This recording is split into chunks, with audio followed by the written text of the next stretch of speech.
Very quickly, before we get your closing thoughts, I wanted to bring it up because we know it just happened just before we went on the air, and that's Daniel Murphy, Mets hero, of course, and then became a Mets killer with the Washington Nationals, has just announced his retirement, and wanted to get your thoughts on Daniel Murphy as somebody I know you covered quite a bit throughout his career, and just wanted to get your impressions on the career of Daniel Murphy now that he's retired.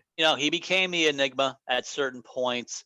Even Mets fans, obviously, the trajectory when it started to change with him. They always knew he can hit. Even the beloved radio booth guys from SNY, Keith Hernandez, would always say, we know he's a good hitter. They said Daniel Murphy could just be a walking batting title waiting to happen. But it became one of those situations where defense, defense, defense. So the Mets found a role for him. Then it was time to kind of put up or shut up financially long term. The Mets decided to go in a different direction. And then here we go again. The Mets, right? It always has to happen to the Mets. It happened with Justin Turner. And all of a sudden, Daniel Murphy turned into a MVP candidate for like a few years once he left the Mets. But his time with the Mets, you can't really, there could be certain other things that go off the game of baseball. So I know there were concerns about some of his beliefs and certain things about him also as well. But for the game wise, as a baseball player, it seemed like everybody always loved him. He was an amazing hitter. Everyone would joke about some of the defense, but he did have a version of versatility. So, hey, congrats to him. He ended up having a really good long career. I even saw it on social media. They were mentioning the total amount of money that Daniel Murphy ended up making in his career, because his money and his whole financial freedom for life completely blew up when he went on that run once leaving the Mets. So,